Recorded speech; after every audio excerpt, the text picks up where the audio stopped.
I hear the train a-coming. Be a good place to do a kids show, wouldn't it? That's why I got you here. Yeah, that's what I was about to say. I know now why I got invited. Boy, I tell you, leave the door open and you'll sure slam it on, man, won't you? And then catch a fish right in front of it. I don't know what. Why would you do that? It's just in my nature, John, to be a mean person. I didn't get enough whippings when I was little. Get a man down. Look here at the boat. That joker came on the boat. That's a good one, too. And I'm telling you, he swatted at it. I mean, that double bar. Hey, today I'm going to be heading down and fishing with my buddy, John Pryor. John is an awesome guy and a lure painter. He's painted more lures for pros than probably anybody you can imagine. He's an artist. He's really an artist. But he's a great lure designer, and he's helped me design this new Hank Parker spinnerbait. And today we're going to be unveiling that bait, talking about it, what all's gone into it, showing how it works. So it's going to be a fun time. We're going to catch a lot of fish, I got a feeling, on the Hank Parker spinnerbait. Brand new, hot off the press. My buddy John Pryor, you stay with me. It's going to be fun. I'm Hank Parker. Look here, he's going to throw me off the boat. Well, if you're not ready to play with the big boys, stay on the dock. That's what I was told.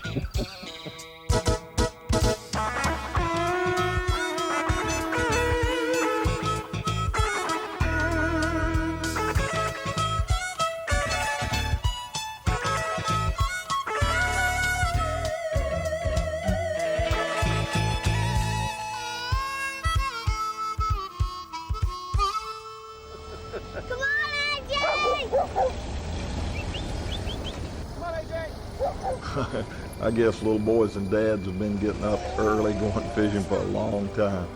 I remember some of those days with my dad. I also remember my brother David taking out of my dad's tackle box an old spinnerbait called Hawaiian Wiggler. First one I'd ever seen. He caught about a 3-pound bass on it. I would have died for that bait, but he wouldn't give it to me. I've been hooked on them ever since. Funny enough, that spinnerbait has played a big part in making some of my dreams come true.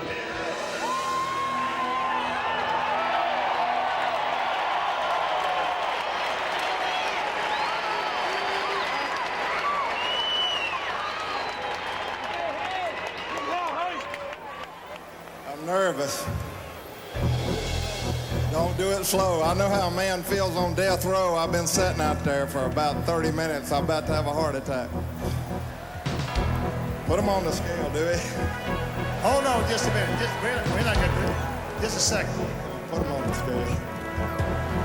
I just got to ask you one question. You realize that 13 pounds will put you in the lead? Put them on the scale. Let's see what I got. All right, put them on the scale.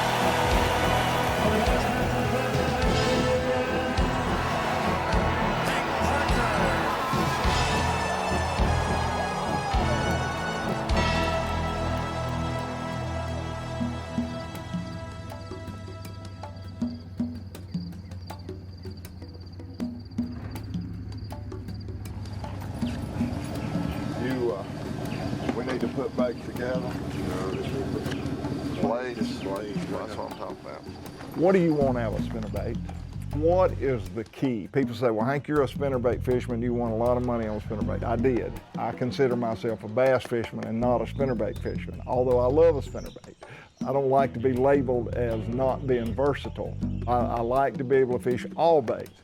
But our excuse for going fishing today is I've been working with John Pryor, who is my buddy. We go back a long way, on a spinnerbait.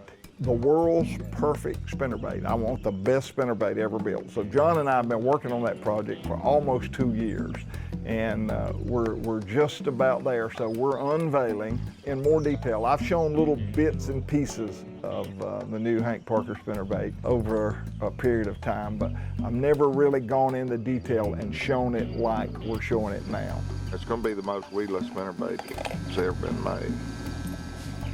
But what I liked about a spinnerbait, it was one of those baits that you can get fish to react out of impulse. You get a lot of strikes, reactionary strikes. And so you can place that bait right where a stump or a brush pile or lily pads or whatever, and you can kind of envision in your mind where that ambush point is, and you can bring that spinnerbait up there in a very exciting way to get that fish to react to it out of impulse. So that's so incredible. And so if you said, okay, what could you do to change a spinnerbait? You made a spinnerbait that was the #1 selling spinnerbait in the world for years and years and years. What could you do to improve on that? You can make it more weedless. You can make it where you're not inhibited from throwing it anywhere, in the thickest of all brushes, in the tightest cover. How could you do that? Well, the first spinnerbait that I brought to market is called a classic spinnerbait.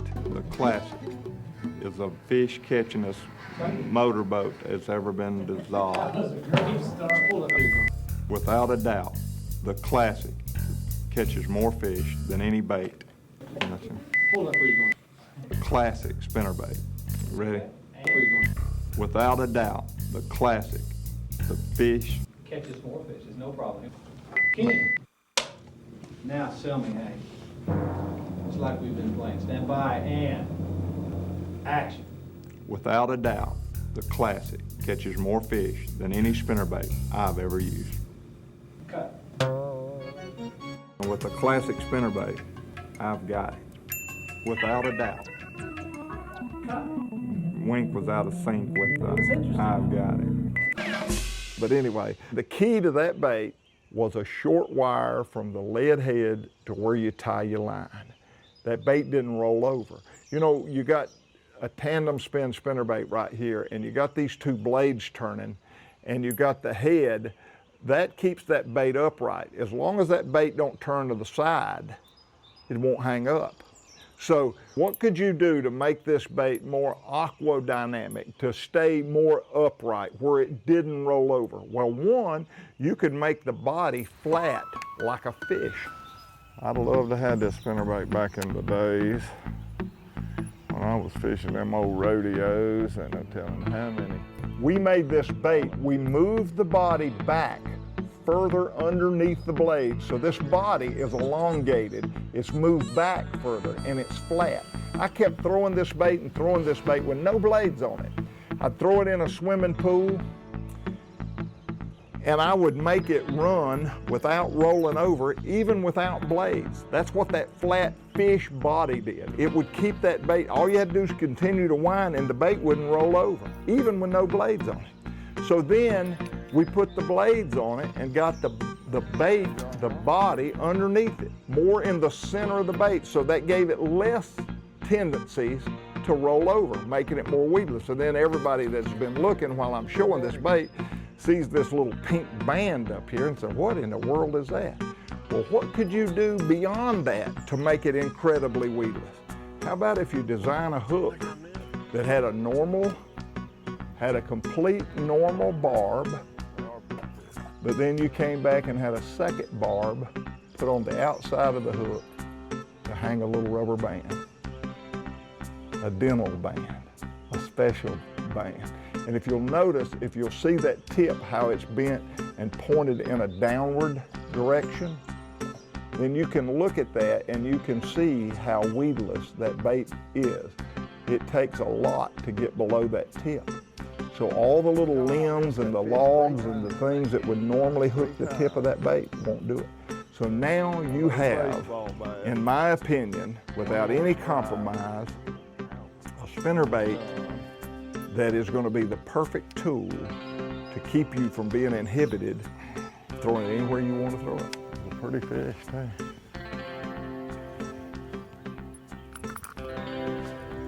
Look here. I knew it.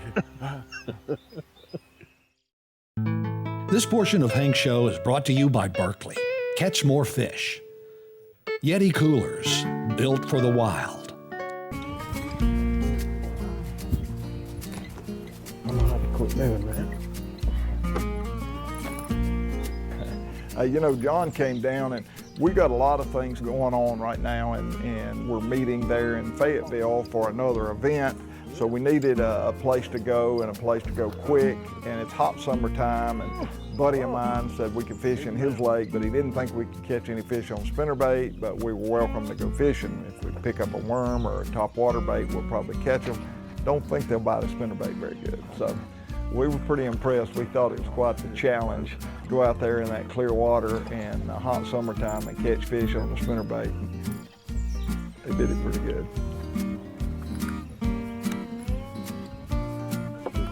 Hook in your hand, John. Been doing surgery. Woo! If I was in a tournament, I'd retie this, since I put in the pliers on that line. But cleaned it right back. It's ready to go. With the line right Now look here, you talking about line. I use fluorocarbon line probably in 60 to 70% of my fishing now, but on spinnerbaits, I still prefer, I fish Trilene XT. I still prefer XT on spinnerbaits. I like a little stretch. People think that fluorocarbon line doesn't stretch. It does, but it doesn't stretch gradually like monofilament. It just stretches right at the end of the pull cycle, where monofilament has more of a graduated stretch throughout the pull cycle. So I like on spinnerbaits, I like the forgiveness of the stretch in monofilament versus fluorocarbon. Aggravating, ain't it? Yeah, it's aggravating. No big mouths get a hold of it. Hank Show is made possible in part by Luz. Feel the difference. Sunsect, insect repellent plus sunscreen combined into one great product. And by Minn Kota. And Talon. Catch him, John. Pretty good one.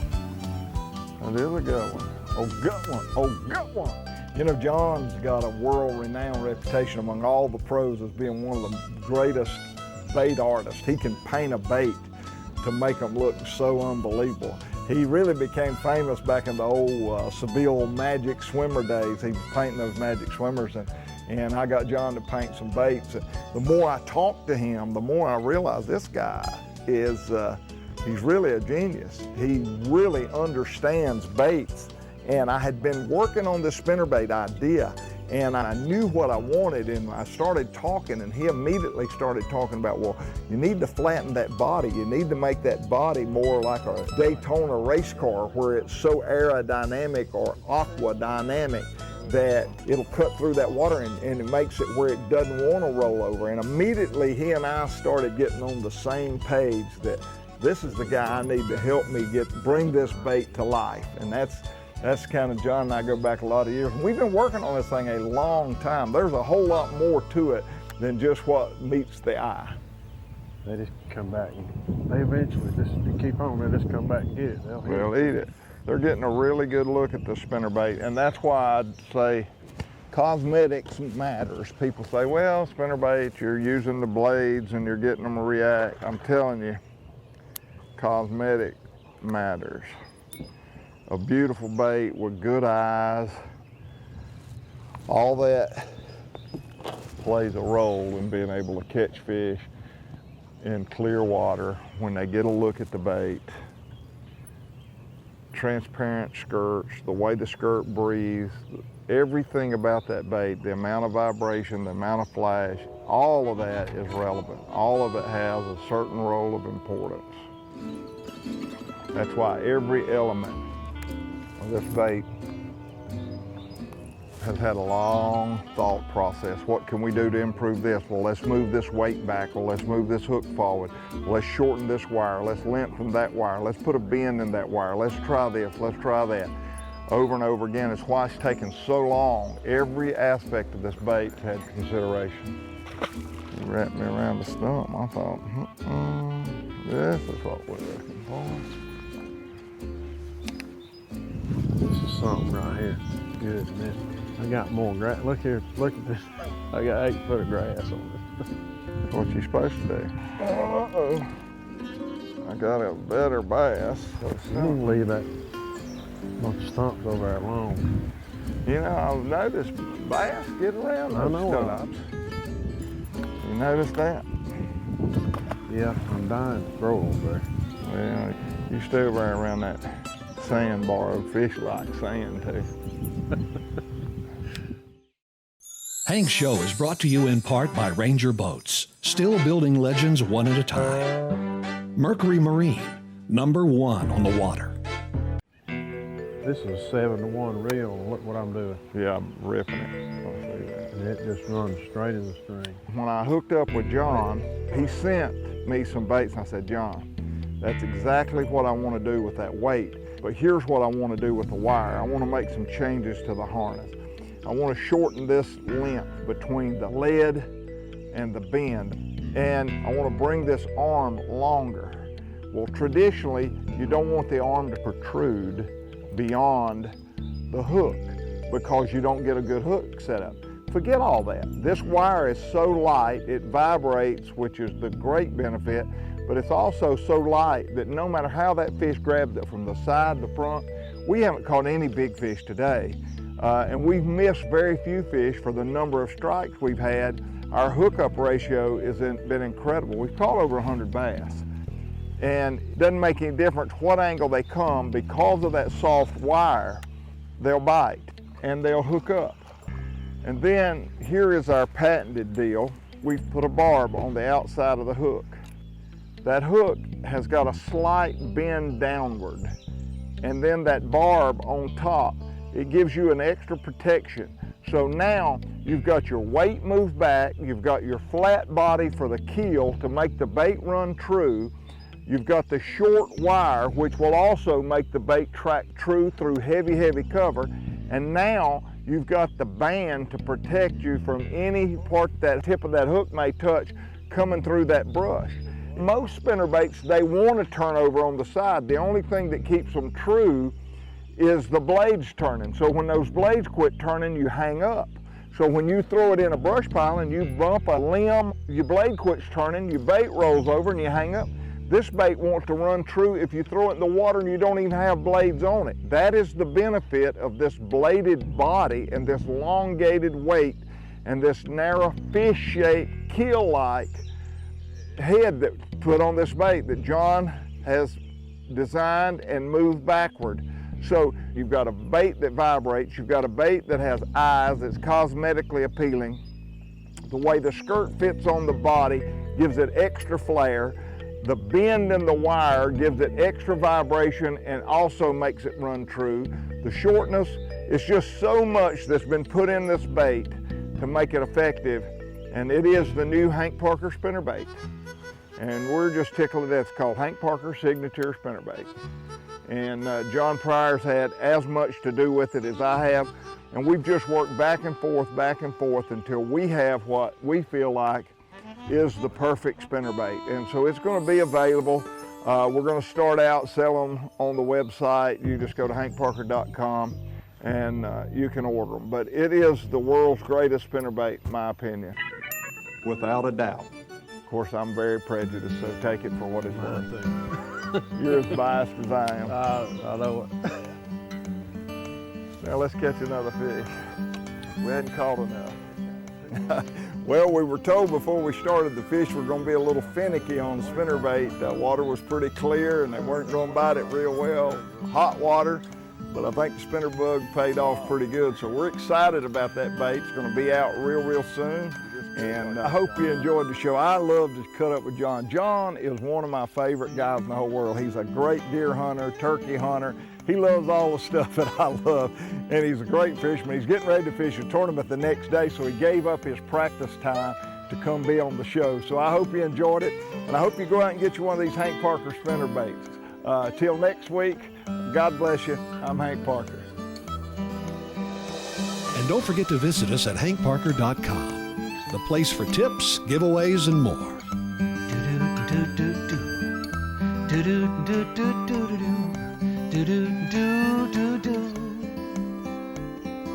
The house needs painting, the grass needs mowing. Where's he at?